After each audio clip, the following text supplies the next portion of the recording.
Hey everyone, welcome to this episode of Ruff Talk VR. Today we're joined with Almir and Sinn of Sinn Studio, the makers of a huge new game coming to the Oculus Quest called Swordsman VR.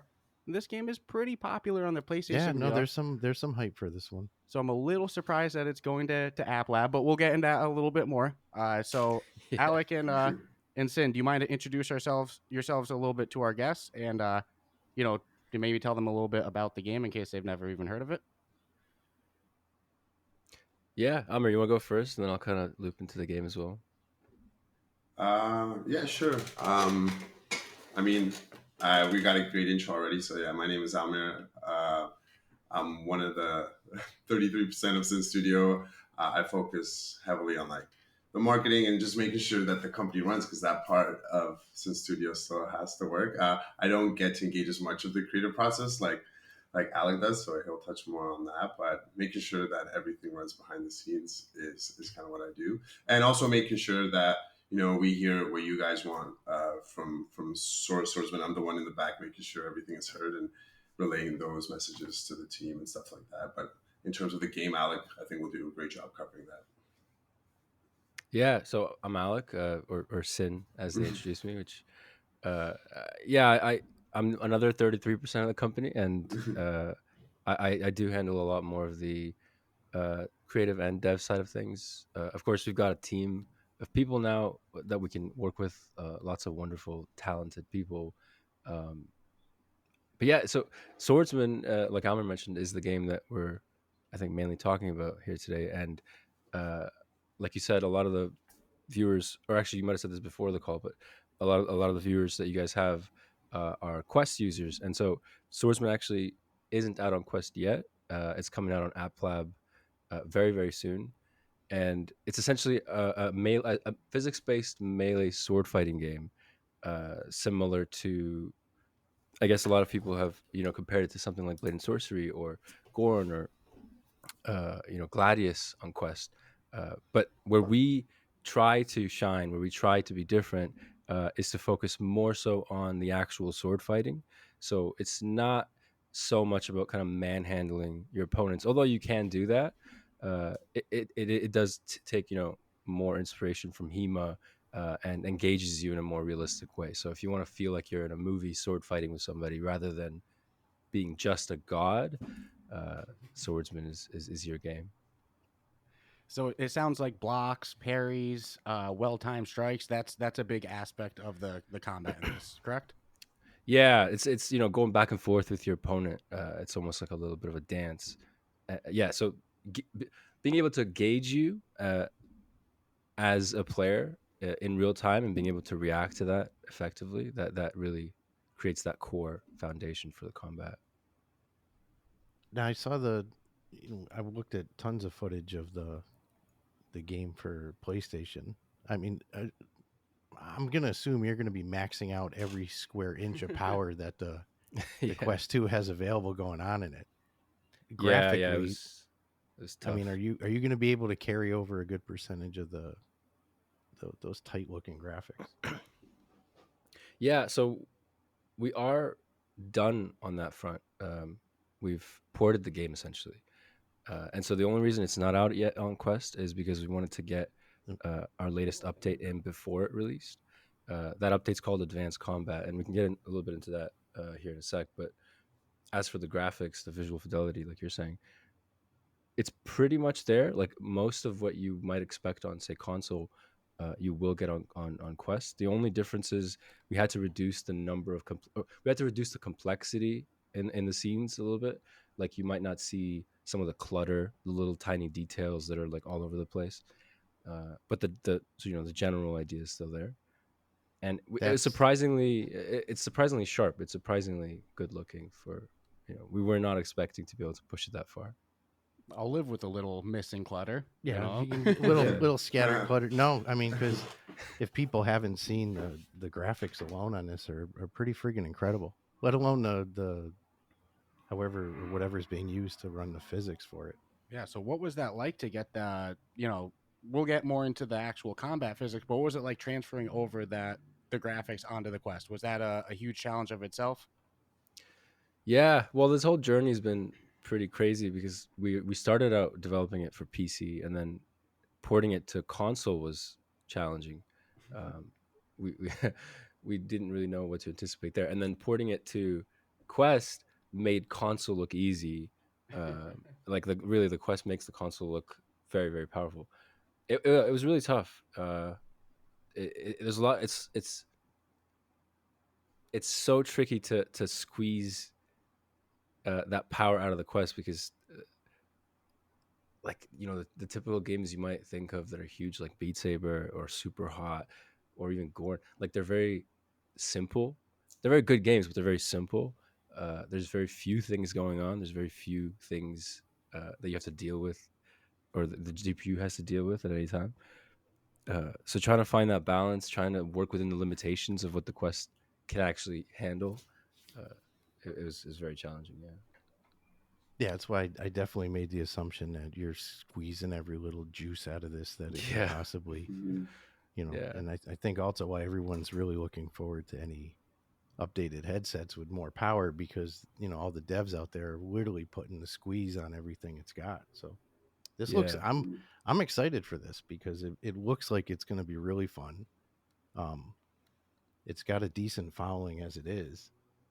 So I'm not seeing a downside, but I'll drop the $1 million because we mentioned App Lab, but how's this going to App Lab? Why is this not going to the store? I cannot figure that for the life of me. Almir, you want to take that one? Yeah, I'll do my best to give a sufficient answer. So we had been in touch with Meta at the time about a potential official Quest store launch, and the conversations were going really really well, and they understood the potential of Swordsman because of how well we had done on PSVR. But I think it was just more so they were looking to confirm that we were going to continue to put the effort into swordsman that we were, and they wanted to see what the game would look like when we did do all the things that we were saying we were going to do. And in order to kind of gauge it the best way possible, it was like, okay, well, we really like the game and we're going to look out for it. Just give it a try on App Lab. That way we can gauge it in the most efficient way. And if the numbers work, then it all works. And it wouldn't have to be this go attempt to do this update. And if we like it personally within the team, then we're going to go ahead to the stores. Like, well, they wanted to see how the audience would resonate, just to make sure that among the other titles they have on the available for the Quest that they didn't have on PlayStation VR, I guess they just wanted to see how that will come across in that market. Well, I think one of the obvious ones would be Blade of Sorcery. They wanted to see how, I guess, Swordsman will do with Blade of Sorcery available on the Quest, because that wasn't available on the PlayStation VR platform. And but I think that was the main over coverage of the conversation that we had. Alec, I don't know if you wanted to add anything specifically onto that. Yeah, well, I mean, so when we tried to get Swordsman on on Quest, that was when they switched from that open system to you can't apply for Quest. You have to go through App Lab. They hand pick you if they like you or whatever, they curate you. So it was right at that turning point that we decided to go to Quest, and it was frustrating because I remember like a week prior to that, knowing that you could just apply to get to the Quest store. And then when we finally made the decision to go through with it, the form wasn't there anymore. But yeah, so I mean, it's tricky as is, to get onto the Quest store for anybody. Yeah. Now. Oh yeah, we do specific Quest only reviews as well as interviews with the devs and for just App Lab. Yeah, we're the biggest App Lab advocates because there's so many good games on the App Lab store that.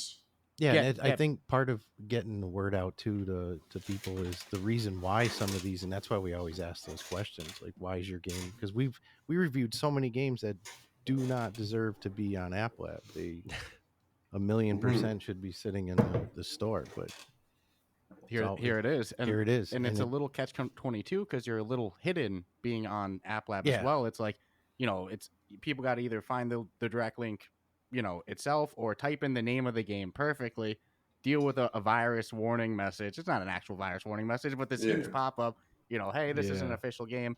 So it's, I get it to test your marketing and everything, but The Mhm. audience. it's tough when they can't organically find it themselves as well. Correct.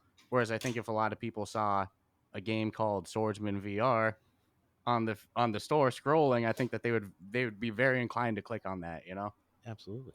No, I think that's a very good point, but it's just now our job to make sure that we make it as easy as possible for you users on every single platform to find it. And I mean, we have a different ways of doing that, and we're still incredibly excited, and we've treated this App Lab launch as like an official launch. That's what it means to us. We didn't want to sacrifice anything. I mean, we've been ready. We've been approved for the App Lab store for a while, but we wanted to ensure that when we did bring the game in on any platform relatable to Quest, that we would bring it in the best forms possible. That's why we've taken the extra month or two to actually make sure that we have the advanced combat and any other minor changes that we can get into talks after. But we put in all the effort behind this app launch. It's been super important to all of us at Sinn Studio. There's No, a I hope we see it get pushed to the store quick then. Well, in my brain, me it's too. it's an official Quest title launch. And I think that's one that we'll see in 6 months or whatever. I think it's a no-brainer for the official store. So I hope that's the case. Yeah, well, I'd love to hear that personally. Oh yeah, no, I think It's it's been just again, it's just getting the word out about that it's available and where you can Right. get it. And hmm yeah, my initial reaction was very shocked because in my brain I go, if a game has an existing following and is popular, that's a no-brainer for the official slide store. it right in. This one was definitely Mhm. definitely shocking for me. So you guys have made the joke a couple times about 33%. Hey, you're 33% of the company. He's 33%. Is it a 3-man team? How many people work on Sinn Studio? No, I mean there's three. The joke was more about the three of us being No. founders. Yeah. There's about 10 of us now working full time. hmm Okay, that's That's a small studio by like console game sizes, but for VR Quest titles, that's a fair size. decent size. Yeah, usually Yeah. 3 to 7, Mhm. somewhere around there. And when did you guys found as a studio? We founded in 2017. And was And I was gonna ask, sorry, was go ahead. Swordsman VR your first game? No, we've done three other VR games, smaller, sort of finding our way into the industry and kind of learning the ins and outs of VR. But for the first three games, it was just the three of us, and on the dev side, it was mostly just me. We were able to outsource some things, but I mean, we weren't like generating any significant revenue whatsoever. We couldn't hire somebody if we needed to. We weren't getting paid at all. It was pretty rough, yeah. And I mean, during that time, we were also shipping to console, so it was a lot of work, a lot of craziness going on, without really anything to justify it, I guess. No reward. Yeah. It seems like no. all the VR devs are willing to put everything on the line for something that's so new, but Yep. the passion is there's just not enough credit given to the actual passion that goes into it and the sacrifices people are really making just for the opportunity for people to try it. It blows me away every single time I hear it. And it definitely seems like they found their path strong with Swordsman VR. So you mentioned you delayed the release date a couple times. Just for the listeners, what do you guys have an ironed out final release date on App Lab? Yeah. Almir, go ahead. Yeah, I mean, we're going to be going. We're going to release on App Lab on May 26th, and we're fairly confident in that date. We did initially. We were going to attempt to do the last week of April, but we found some things that we felt like we could fix and make better. And I think we chatted about earlier how important it was to us that like when the Quest users first got their hands on it, that it was to a level that we would be proud to present it to them. So we felt like taking that extra month would really allow us to do that. We weren't willing to sacrifice that. So it would be May 26th.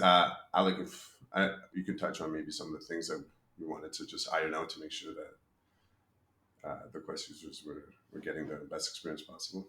Well, that's actually one of the things I was going to point out about the whole why App Lab and not Quest.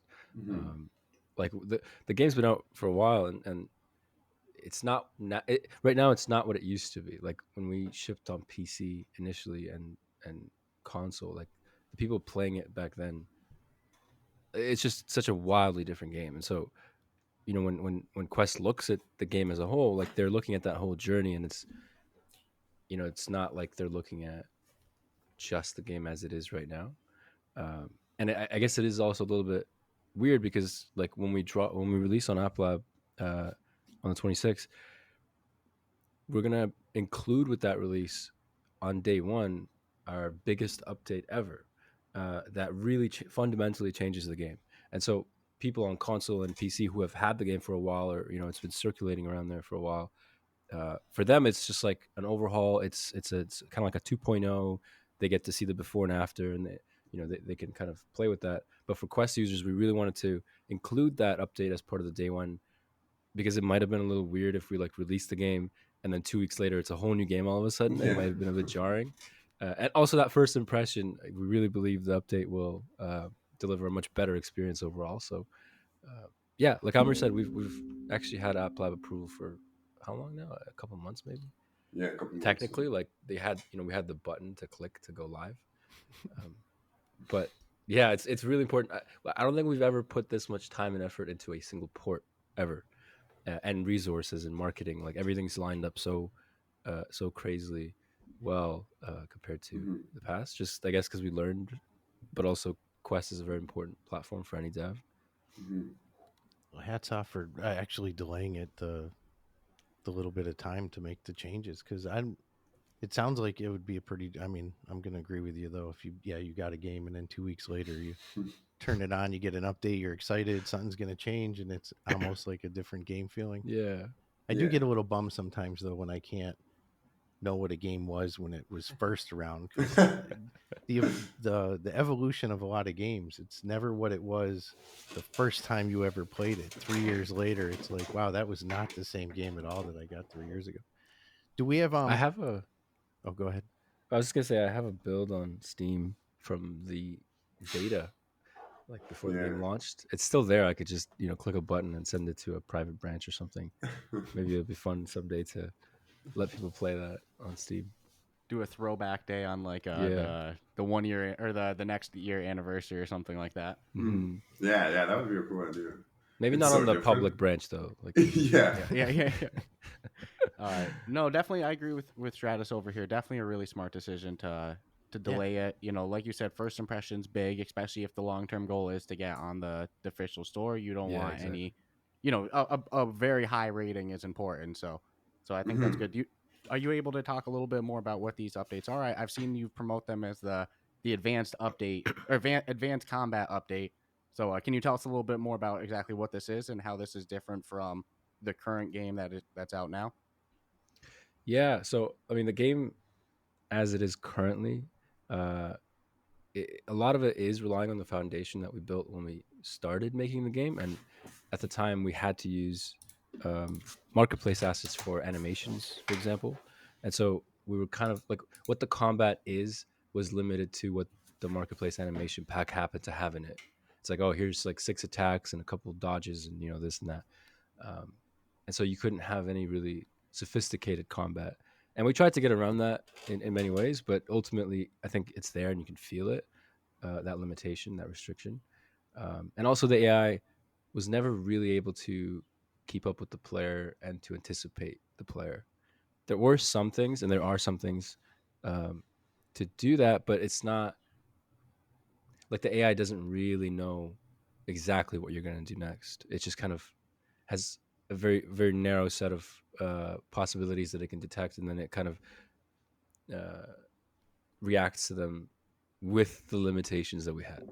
So now what we did is we went into a mocap studio with like professional actors and just spent a lot of time, energy, and resources into really building out exactly what we wanted, fully from scratch, having every possible combat move that we needed for every weapon type that we have and every boss in the game, every sort of set is unique in its own way, but also can account for every scenario we wanted to account for. And so when you pair that up with the new, I guess, AI brain that we've got now, which can anticipate the player's moves very precisely. Like you could do like large swings, small flicks, stabs on any part of the body from any angle, and the AI knows exactly what you're going to do before you do it. There's a thing about a second in advance that it knows what the outcome is going to be. And so when you pair that with all that custom mocap that we did, you're essentially dealing with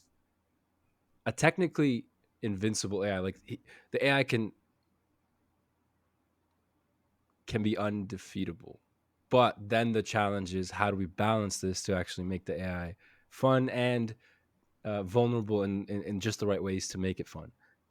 Then we could scale up the difficulty, and we have a lot more control over what the combat is, right? Like we could have it be perfect combat, or it could be that you're like a god and you can just manhandle the enemies, and then everything in between. And so being able to have that range, that's what the advanced combat update's about. I mean, that's why we call it advanced combat, I guess, just because it's a lot more complex, it's a lot more deep than what we're used to with Swordsman.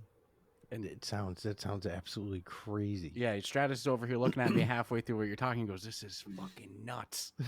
So Yeah, so I the mean, it's reason coming it on could be Quest on day one. unbeatable is because you're saying that if you set the AI to the highest level, whatever, it could so accurately predict every movement you do that it would Yeah. block and parry everything.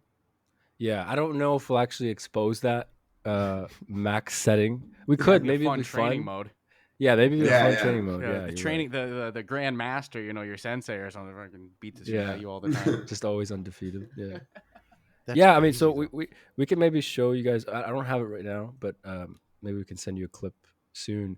We have some debug sort of visualizers for the AI brain and for the prediction system, and it's really cool to see, like, as soon as you make a decision and you start to move, like you see this blue line like predict into the future of where it's going to be, and it's like eerie how accurate it is. It just feels like time travel. It's really crazy. If you try to fake it, like if you try to like swing your sword like a helicopter or something weird, the AI can tell that you're trying to do something weird as well. Now it can't. It's not going to try to like accurately block. When you're doing this, it's going to try and back away instead. Like that's not really something that you want to be blocking, anyways. It's just too unpredictable. But it could tell. It could tell that you're doing something weird, and yeah, AI smarter than us. yeah, awesome. it does have so that chess vibe. AI. Okay. I'm Yeah. so excited for this. When we first got the Quest, it was one of my like dream games that I had talked about. Of this would be so cool if it existed. I was like, there's a lot of fighting games, but there's no like realistic, sophisticated sword fighting game that's all about technique and not fencing, but really tight strategic sword fighting. And this sounds like exactly that. Oh my god, I'm so excited. So how much easier was it working with the motion cap for development versus the Mickey Mouse workarounds that you had to do with the limited availability before? Well, I mean, the workflow itself was harder because we were exposed to so many new pipelines. But in terms of like creative liberty and being able to achieve what we want, it was infinitely easier. I mean, anything you could think of, like a lot of it we had prepared, we had thought of ahead of time, but we did do a lot of things on set that were unexpected. It was just like, hey, maybe this would be cool. Like, Mhm. uh, it's just there's so much. There's so much. There's just so much. There's countless hours of actors. Those poor people, man. Like I don't know how they do it for like 8-9 hours a day. Yeah. Just constant crazy stuff. We wanted to have some fun with the mocap actors, so we did do some awesome victory dances that the enemies will do every once in a while, just to just to make it more exciting. But yeah, we tried to get super creative while we were there. No, Just the to make the best footage use of it. we saw of that is pretty incredible too. Yeah, and little things like taunts and celebrations. We reviewed another sword fighting game before on the Quest called Iron Lights, and the AI in that game will taunt you, and it doesn't seem like Mhm. much, but watching them, do a little dance and taunt you adds to the immersion. So enemies doing victory dances and stuff like that, it doesn't seem like much, but that little extra step, it for the end user, it makes a big difference, I think. Yeah. Mhm. There's a lot of little things like that. I mean, those are and not necessarily the dances and stuff like that. That stuff, you're Mhm. right, is cool. But in the moment to moment gameplay, a lot of the little things is what made it. And I'm really glad we went this route. Like before we did the mocap, we were looking at a lot of actual HEMA sword fighting competitions, and like, what does the moment to moment action look like in real sword fighting? And it's not, like it's not these dramatic big swings that we're kind of used to seeing or expecting of games like this.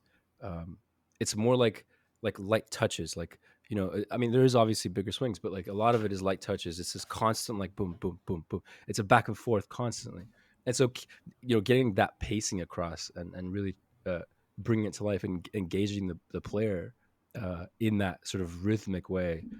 Uh, it took a lot of like little things, like it's a lot of little actions that you might not, that don't kind of stand out on their own, but when you take them into context more broadly, like it's a very, very realistic experience, as Well, opposed to just having like big swings and big predictions and stuff like that. I think, yeah, I think Alex, just to kind of touch on that. I know when we were doing the flick, like when you put your sword closer to the enemy, he flicks it away right away, and like that interaction is super important because now it's just either you head stab or you don't get close enough. But that subtle interaction, it means you either got to move faster or you have to find a different way to approach the enemy.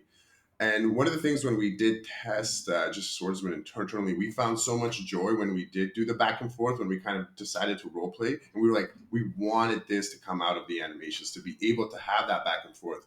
Because I think there's a lot of emphasis on just going there and ripping people apart. And a lot of the magic is the back and forth in sword fighting. So we wanted to make sure that we were able to get that into Swordsman in the best way possible, instead of just, while it is fun going in there and using superpowers and cutting people's heads off, all of it's fun, and I love to do it. But we wanted to make sure that we added that back and forth because that's the real joy of the sword fighting. Yeah, I mean, like right now in Swordsman, like I'm saying, like you and what he means is essentially like you have to like role play to get that experience, and even then it's limited because of the animation sets that we had to use back then. But you're if you're going in and you're like, I'm gonna try and win this match, it's actually quite easy. Like the AI is not that smart; they can't actually keep up with a real human being. So you kind of have to role play if you want to get that back and forth experience. But essentially forcing that back and forth experience, like, listen, you have to actually sword fight if you want to win this fight. You can't just flail your arms around or just poke them in the face and get it over with. Yeah. Look, I'll be honest with you. I'm excited to hear this because, as you guys kind of referenced at the start, that's what makes your game stick out. Blade and Sorcery is a great game. Yeah, Born's a great game. It's a more cartoony version, but it's still a good game. Yeah, those boxes are kind of checked on the store and on the PC. People have the market for that. It's going to be hard to make a physics medieval combat gore simulator better than Blade and Sorcery. Yeah, but Blade and Sorcery isn't the most realistic sword fighting game. You can go in there and choke slam people, no problem. Just reach in and grab them. That'll get you killed in real life. So I think I mean, I know you can snap necks in your game, but it's a little bit more well placed in that. So I think having a game that does something completely different while still being a physics game is a very smart decision. So just for our listeners who have never played the game or seen it, I know you mentioned it's a sandbox game, but I just have some questions about the way that works. Like, what's the movement like in the game that people should expect? Is it teleporting? Are you stationary? Do you walk? How does it go? Yeah, so it's smooth locomotion. You can walk around. We have snap and smooth turning options with like a bunch of comfort settings, accessibility options. That's actually one of the problems actually at this point, is that we have too many options. It's just the settings are very dense, and we've tried to like break it down to sub menus and kind of clean it up, but we've given the player a lot of control. Yeah, so you're moving around. I mean, your movement speed is dependent on two things: your agility stat, which you can upgrade with skill points, which you earn through combat, and the armor you're wearing. So some armors will weigh you down if they're heavier, but you get the higher defense, and some armors, actually, I don't know if it's one or two, but some armors do have a speed boost, if, like the samurai armor, for example. I mean, it's a little RPG in that sense. It's not like, uh, you know, it's not just that the samurai armor is lighter that you're faster. That is a component of it, but it also has a little bit of a perk that it adds a little bit of speed just for being a samurai armor. Yeah, so that's on the movement side. And then is it campaign based? Do you just load in the enemies that you want to fight? How does the actual, progression of the game? You mentioned finding loot, armors and stuff, so that to me makes my brain campaign and stuff. So how's the actual gameplay of that work on that end? Yeah, so I mean, it is ultimately a sandbox in the sense that you're really there for the combat.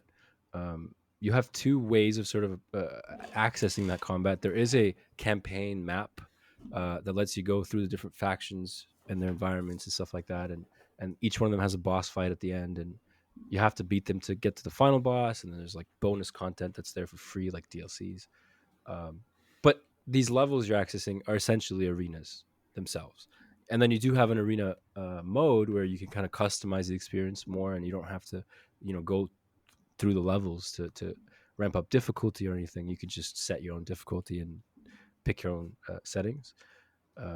So really, either way you're approaching it, it's about the combat. The campaign mode is more like, look, we're gonna let you fight one faction at a time that you're picking.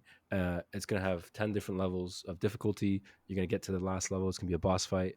The boss is gonna be unique and it's in their own way. They've got special moves and it's just a whole different experience. Or you could just customize your own combat experience. But really, it keeps coming down to that combat. Now, the armors, we have 3 NPCs in the hub. They're essentially shops. One of them is a skill master that lets you upgrade a bunch of different stats and skills using skill points that you earn as like a currency during combat.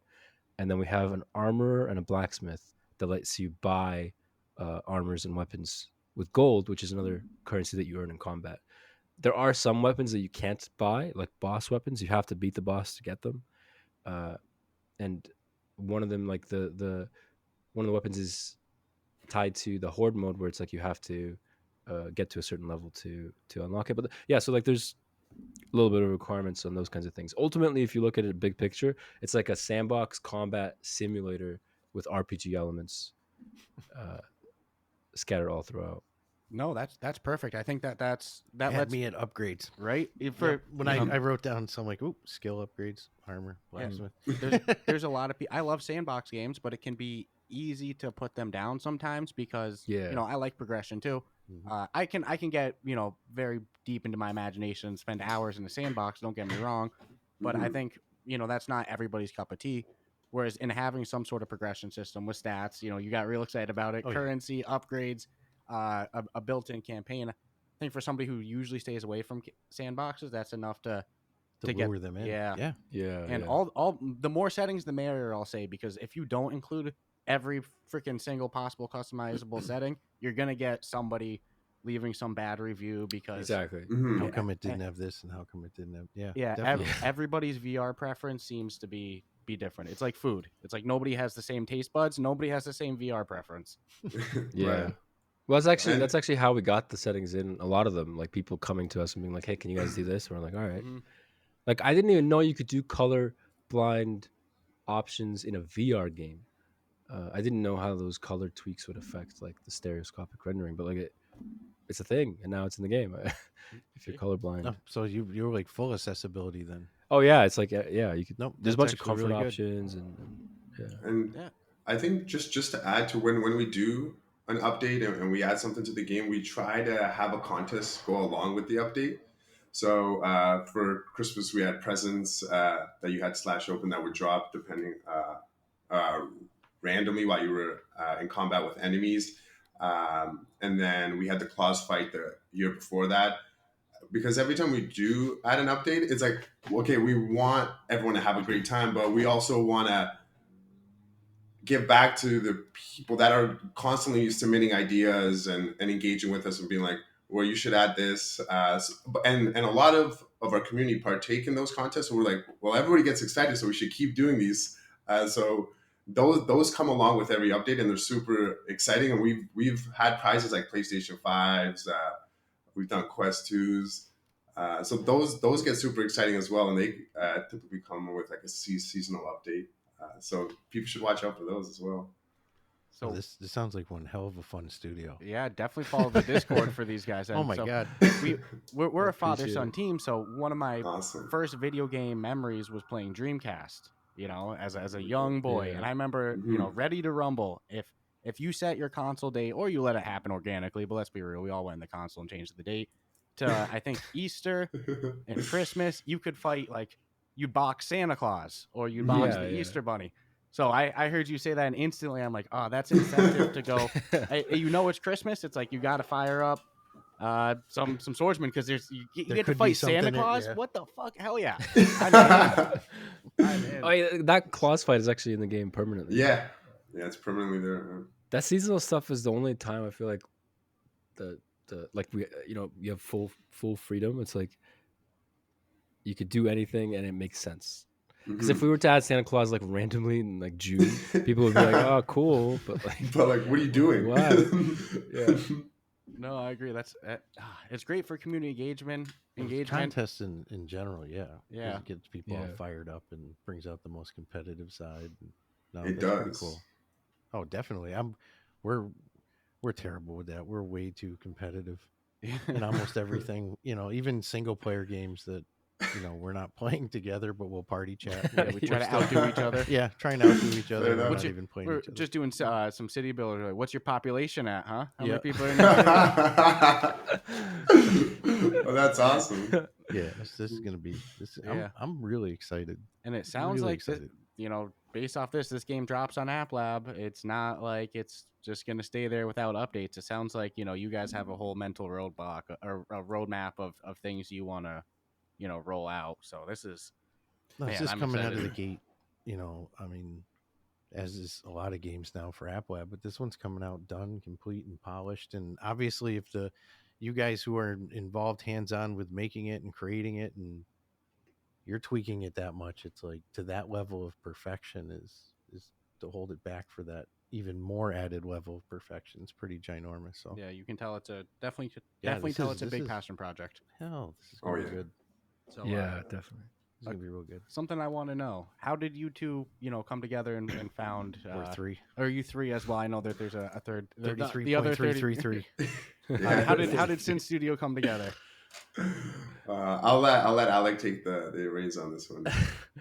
I mean, we're childhood friends. I've known you guys since like grade 7. What age is that? Like 12? Maybe like 13, I yeah. think 12, 13 or something. Yeah, something like that. Yeah, we've known each other for a long time. But before we did this, I was actually, I mean, we'll be here for hours talking about like the whole origin thing. But basically, the TLDR is I was looking for funds to start making VR games.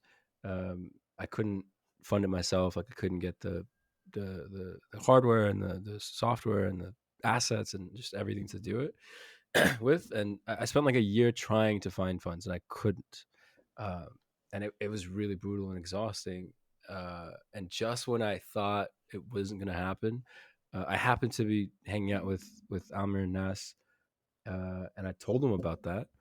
And I don't really even know what you guys are thinking. I mean, you can comment on that. I don't think we've ever talked about your personal feelings in those moments and stuff.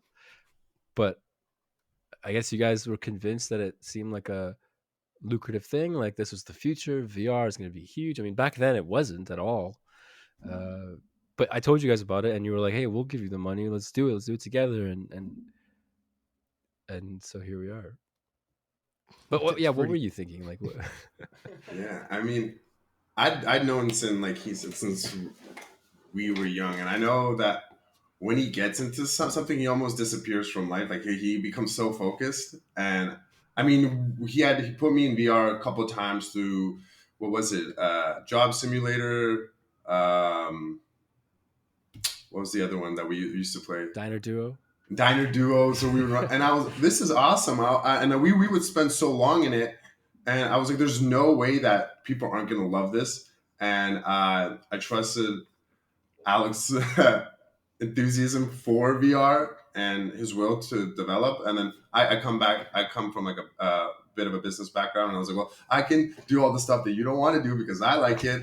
Yeah. And then it just seemed like the right thing to do. And I mean, I don't think we understood what was going to come the next 3 years into Till Swordsman. So that was obviously a time where we showed how dedicated we were to VR and the gaming industry, because those couple of years were obviously it's still a business, and there's stuff to pay, and when you're not selling great, then you have to find that capital elsewhere and make sure that shop stays open. But yeah, but it's been great to do it with childhood friends, because we've stayed mellow. Even when we don't agree, we're like, ooh, I don't like that. That makes absolutely no sense. We're like, all right, well, we still want to hear it out. So the problem solving has, I think, been our strength in hearing each other out, for sure.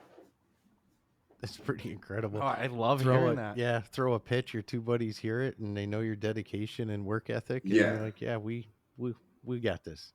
No, And now you're full blown freaking studio pumping out amazing VR content, and it dude. it That's for- it- fucking awesome. look, you guys, a lot of people drift away as high school friends and whatever. That's not Mhm. an option now. That's awesome. No. Not only do you guys get to be great business partners, keep the friendship going. Sounds like Mhm. you haven't. Sometimes they say don't get in business with your friends. Yep. Doesn't Mhm. seem like it soured you guys one bit. I love this story. Childhood friends become successful game studio partners. That's pretty. Oh good. man, that's awesome.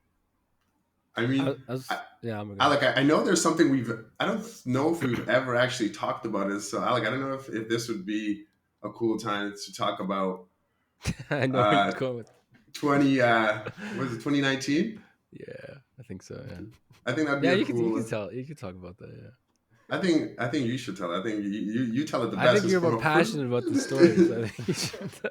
Well, I mean, it was summer of 2019. We had kind of decided, we were getting into our mid-20s, and we had been on this pursuit of VR gaming, and I think at that point it was like 2.5 years or something like that, and there wasn't much coming out of it. And we had put a lot of time and capital into Sinn Studio, and it just wasn't doing what we had envisioned back in 2017. So we had decided, like, you know what, like, it was great while we did it. And No. Wait. What? You don't say we, because you're trying to be humble, but realistically, Almir was probably the only one who was still convinced that it could work. We wouldn't be here. I mean, seriously, we would not be here. But with that edit, yeah. Sorry, go ahead. I don't know who's being more humble here, but Just being honest. so we took a couple months. We would check in on each other, be like, hey, everything's okay, yeah, good. I'm just trying something new. That's nice. And then I had asked Alec just to, like, chat about everything that's, like, happened and get his take on if he still feels that we should all go do our own thing and see what's out there for us, having learned everything that we did. And I saw that there was a chance that we could do it all over again. And I had to message Alec before. I'm like, I'm going to dissolve the business. I'm going to close all the accounts down. And he's like, yeah. He's like, yeah, I think that's okay. And I was like, oh no. But I actually didn't do it. I kept everything open, and I kept it running until I had the chat with Alec. I saw how he excited, how I saw that there was hope left, and I saw that what VR was doing and kind of the involvement that that Facebook was starting to have, and how well PSVR was doing in terms of, like, selling units. So I was like, I think we could still do it. And then we chatted deeper and deeper, and eventually I had convinced Alec to do it again, and then we had to go and convince Anaz to come back in, and then we did. And then the next thing was, all right, let's come up with an awesome idea. And to not get too granular, it was Swordsman. And then we repooled more capital as this last-ditch effort of everything on the line, of everything that we have.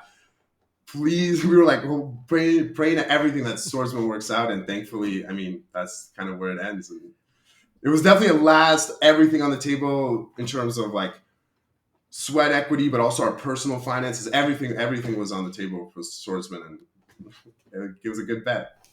That is freaking awesome. Keep going. Sometimes, you always see those That's pictures of the guy mining, the guy's at the end of the tunnel, and the gold's right there. Then he turns around. It's It's amazing true. that you kept That's those exactly accounts that. open, though. Yeah, That's pretty cool. good call. Yeah. Someone straight business would have been like, well, that's the business decision. Close the books on that. But that's back to Yeah. being a passion thing. Yeah, passion and Yeah. having faith in your friends to know that, it can be done. No, that's pretty amazing. Yeah, so I don't want to know numbers or anything like that, but Yeah. just these days, are you kind of full time with game development? Has this been able to keep afloat basically, or do you have other gigs as well? Right. I'll touch on it a little bit, and then I can go into it.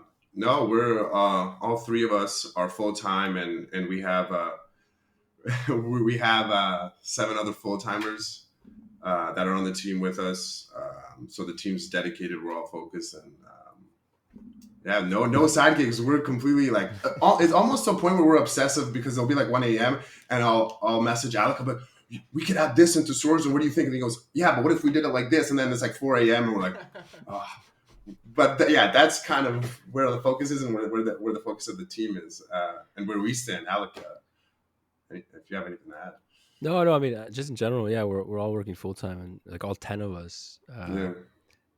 I mean, Nas, Almir, and I, we have to kind of carry a little bit more weight, and so we don't really do the whole 40-hour thing. I mean, like me personally, most days of the week, I'm working from when I wake up to when I go to sleep, just out of necessity, like getting through this kind of relatively early, rougher time of any, I guess, business.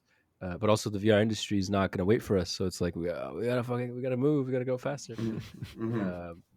But yeah, no, so we're all full time and we're constantly hiring. I mean, we're constantly expanding and trying to be able to put more into the games that we're making. Yeah. I think it's this company's going to do very well. Yeah, no, I think this is freaking very the energy, the excitement, the loyalty, the work ethic.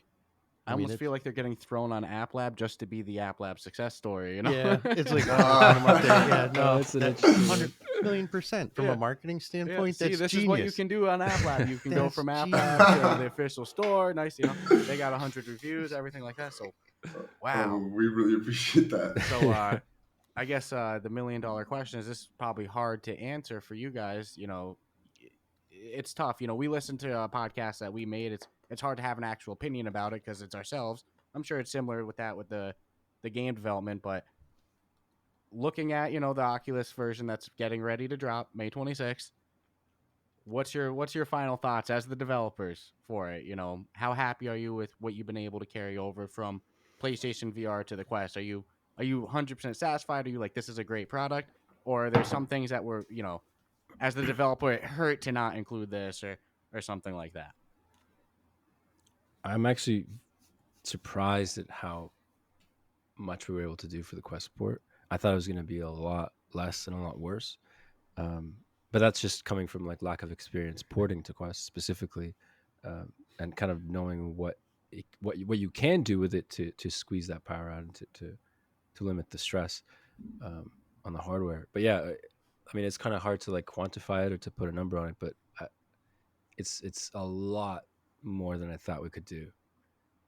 What I was expecting was like a blurry, low res, like low texture resolution, like really like low poly. Like I was really expecting it to be like visibly bad, and it's not. Like we were able to get so much out of it. And we learned a lot through the process. Like when you're forced to, within those narrow restrictions, you learn a lot. But yeah, there's actually quite a lot there for developers to take advantage of to kind of squeeze extra power out of it. And that's a weird thing to say.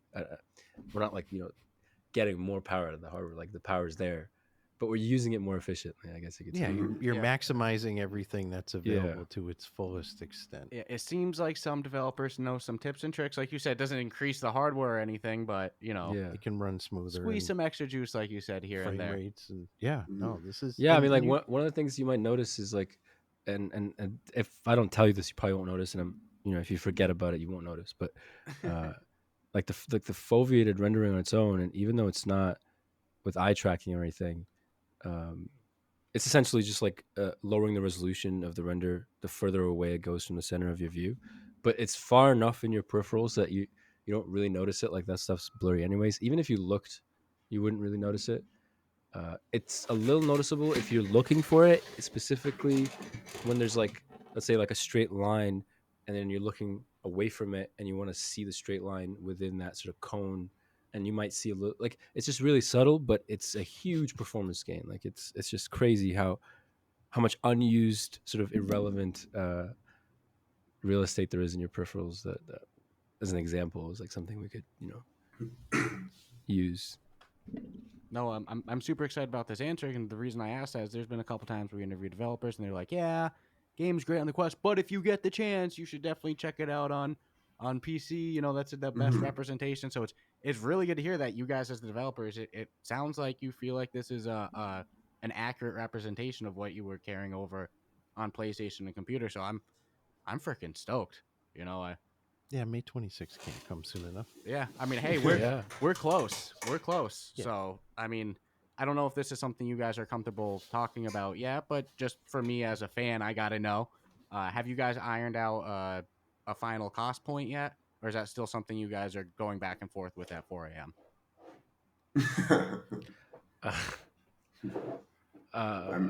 Yeah. I mean, I think we're gonna stay at the price point that we've had it, and that's gonna be $19.99. And I feel like I have to say it like 99 American because we always get we even on our, whether that be on Discord or social media, they ask like, well, 19.99 what? So I'm just putting it up there that it is American dollars. US dollars, right? It's always funny because our third founder Nas, like, he's in the States and we're in Canada, and like whenever we say any money value, whether it's like, oh, we're paying for this or we need that, we always have to specify, because we're like, I don't, like, I'm used to thinking in CAD. I'm getting used to thinking in USD because most of the industries not in CAD, of course.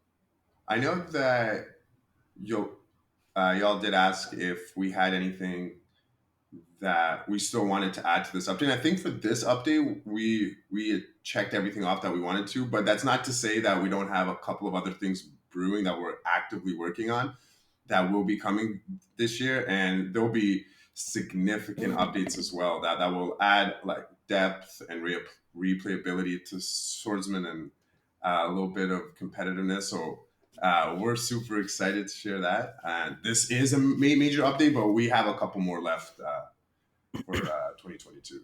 Yeah, it didn't sound at all like this was going to be an abandoned project. Oh no, there's really big things that are 100% confirmed internally, and two of those things I think you guys will particularly like, because, like Almir said, that there's a competitive nature to it. So. Yeah, I'll be honest. The first thing I was like, it's so much to ask for multiplayer, because it's you guys are maxing out the hardware alone, and then you guys have server costs, everything like that. There's a lot that goes into multiplayer on your guys' end. But I was thinking while you're describing the game engine, there was some way to face a real opponent. I'm not saying that's what you're doing with the competitive side. It could be highest score in a horde mode could be what you're referring to. But if you could pull out some sort of competitive PvP. Sounds like this is the game engine to do it for sword fighting. Honestly, it's I mean, there's a lot of comments that you hear, and there's truth to it, like about trying to network a PvP physics-based game.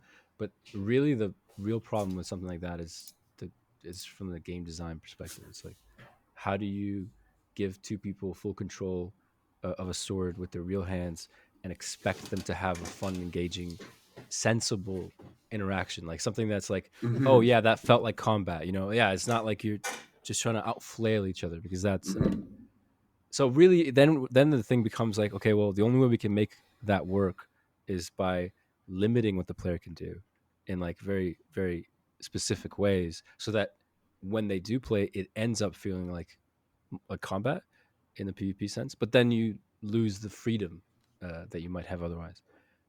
Well, I mean, it's not that, but I think it's safe to say that like the future of the studio and our focus is multiplayer. I think, I mean, we should always have everything. All of our stuff should always be playable solo and offline, fully. Like, we should never compromise on that. But having a multiplayer aspect to our games in general, I think, is going to be very important. No, it's huge. I love the fact that people have specific offline mode too. I always usually point out during a review, like, it can be played offline. You know, Yeah, You don't lose need your an internet. active Wi-Fi connection. Obviously Yeah, for yeah. multiplayer, no. But It's Dude, very I- risky to have like a multiplayer only. I'd hate to spend 30 seconds in either of your heads because it sounds like the level of perfection and how much is really going on. I probably would explode. But do we have like future games kicking around in there? Yeah. We definitely can't talk about that. Yeah. We have the next, I guess you say few years planned out. Okay. No, This is we'll, good. we'll And definitely there have you is back on another when thing. those are ready to be talked about. Understandable. It's probably Yeah. a Oh, little. yeah. I just wanted Oh, to, I yeah, wanted for to go sure. to the level of depth of like, all right, like 10 years from now, we still going to be dropping some new games here. So It sounds like it. we're starting to push the 1 hour mark, which I always say is Mhm. the point that we start to ferment. We start to pickle up, turn too much.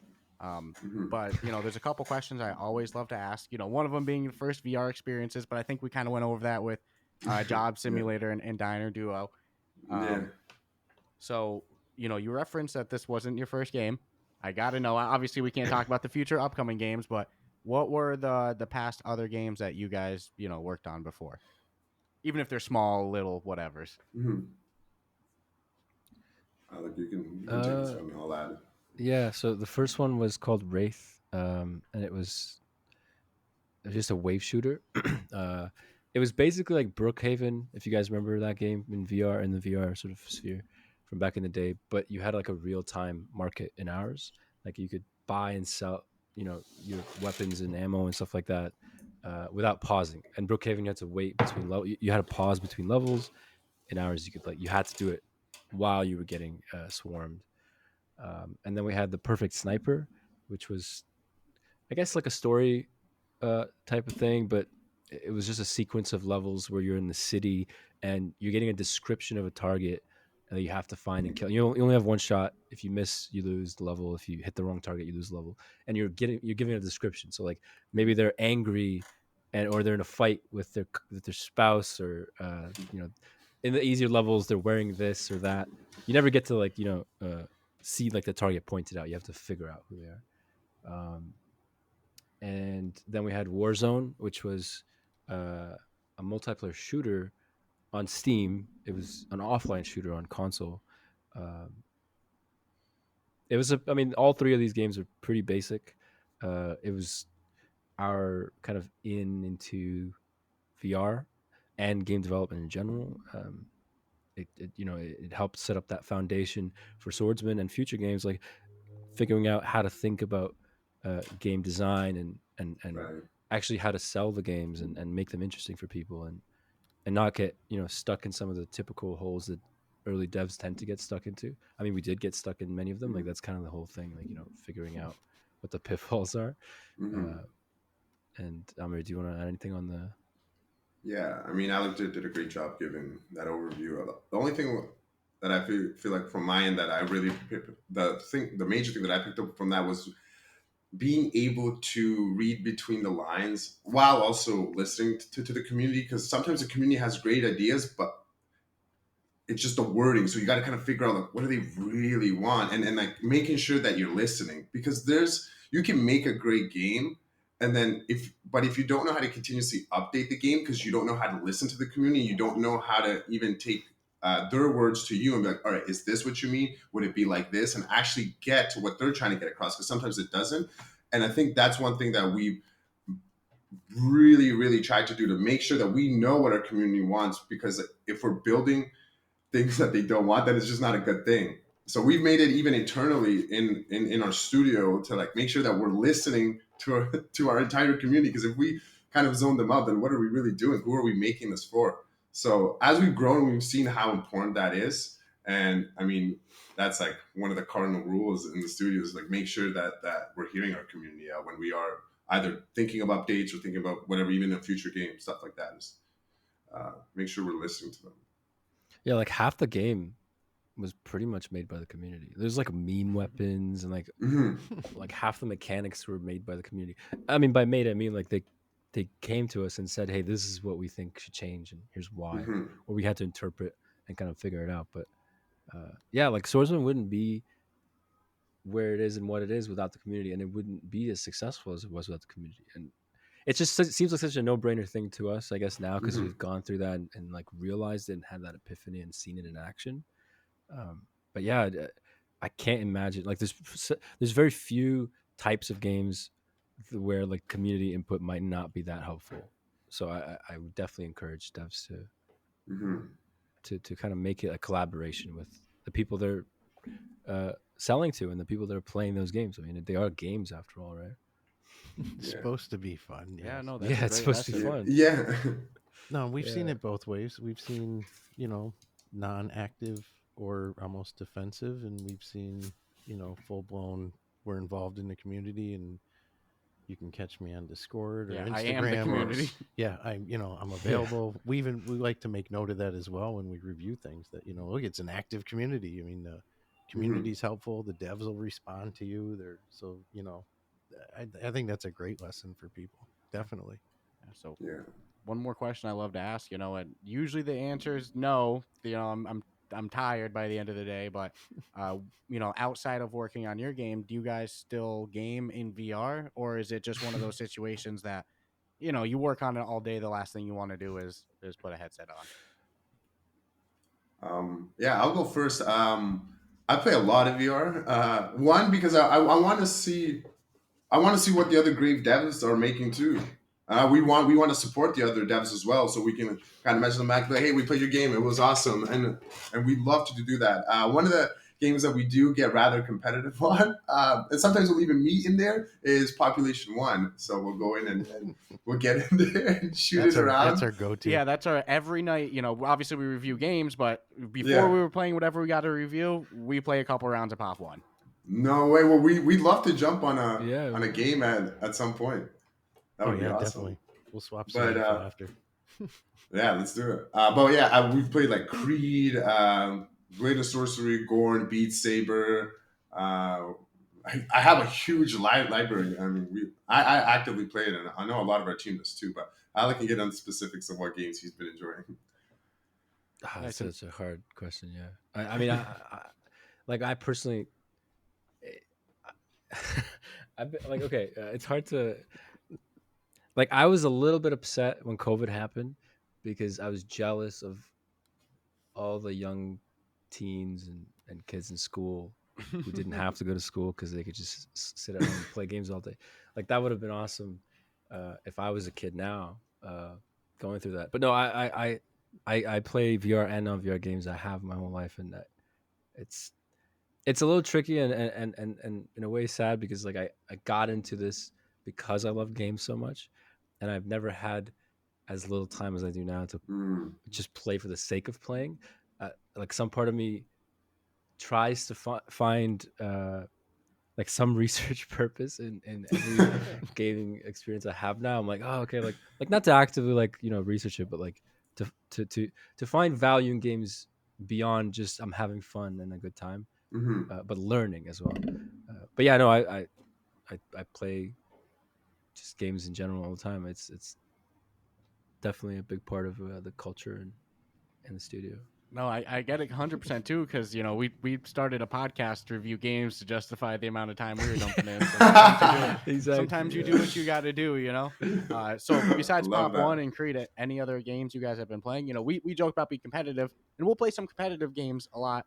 We tend to go a little bit more like co-op, so that's why we love Pop 1 so much. We get to work together on the same squad. Yeah. So any other games that you want to shout out that you've been playing, or is it been Pop 1 the majority of the time? Well, together, Pop 1, yeah. And if you But I mean, I think we have to give a shout out to Diner Duo. I mean, we played that game. I don't think it's on Quest, is it? I don't think so. No, it's not.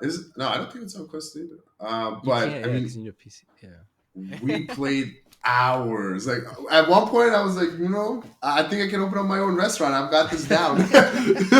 We played it that much. So, and one, because the interactivity was so cool, and like that's what made me love VR. So, and we really fell in love with it for a long time. And we got and was it Brookhaven? We played that in the early stages as well, and I think I still have nightmares from that. But well, I mean, more recently too, like Saints and Sinners, probably. Yeah, right. Like I got sucked hard into that one. That is a good one. Yep. No, Really little good. on the scare factor, but it's a good one. Yeah, especially if you're Yeah. new to VR and everything's still so immersive. I remember I played that, like very early into getting the headset. And people can say what they want about Quest 2 graphics, but when you've never done PCVR too much before, and then you go right into Saints and Sinners, yeah, fucking zombies coming at you is pretty intense. I won't lie. It's terrifying. I mean, So, I take breaks, so that's how intense it gets for me. that's one of those play when the girlfriend's home as well. Yeah. the whole family, like. I don't need to hear nothing dropping in the other room when nobody else is home. So before we let you guys go, is there any online communities you guys have? I mean, obviously, you mention giveaways? So do you want to shout out, any Discord communities or anywhere else that listeners can follow you guys for updates? Oh yeah. So I mean, all of our social medias are at Sinn Studio, and our Discord is discord.gg/Sinn Studio. Definitely encourage anybody interested in Swordsman to join us on Discord. We engage with people all the time. If you have problems, like we'll personally get on a call with you and help you troubleshoot. Like it's a very, very welcoming community. Yeah, definitely. I don't know if I would say that because you're gonna be, hey, my shit doesn't work. I'm gonna have the dev call me. No, I'm serious. It's been I countless believe times I've had to call somebody, and I actually believe this. they were just missing some runtime thing.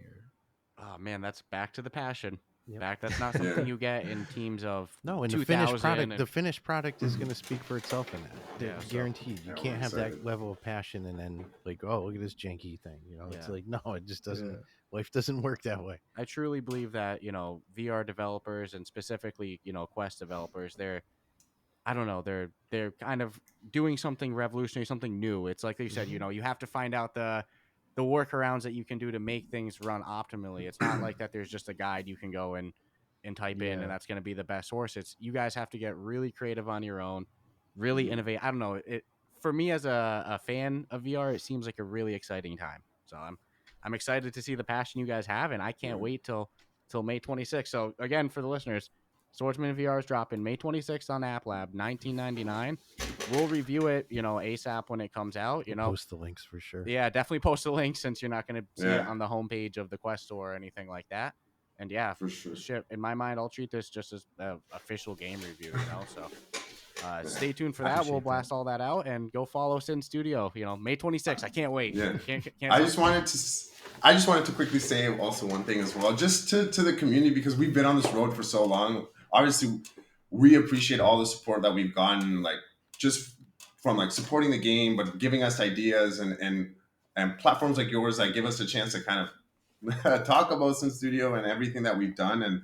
And we want everyone to know that, I mean, whenever we do plan anything, it's with community in mind. So we've got some updates coming up that we'll be doing some awesome giveaways and contests to make sure that, I mean, so our community knows that they mean the world to us, and we're going to continuously give back. And they should definitely keep an eye out on those. They're going to be super awesome giveaways. Just another testament of the awesomeness of the studio. Yeah, That's all it is. Yeah, no, your people definitely should be following these guys on social media. Yeah, and definitely. We have a big podcast listener of ours I always see him on Instagram posting clips of Swordsman VR. So, that's awesome. We have a couple of our listeners that are really excited for this. I know he's going to be pumped listening to this interview. I just want to say I'm super excited to see Sinn Studio, joining the list of Quest developers, and it sounds like this isn't going to be the last game you guys put out. So hopefully we see those on Quest as well, and basically just welcome to the Quest store. Thank you. Awesome. Thank you guys so much for having us. Yeah, so thank you for the time. Definitely, like we said, check out these guys' Discord, check out their social media, Sinn Studio, and stay tuned for May 26th.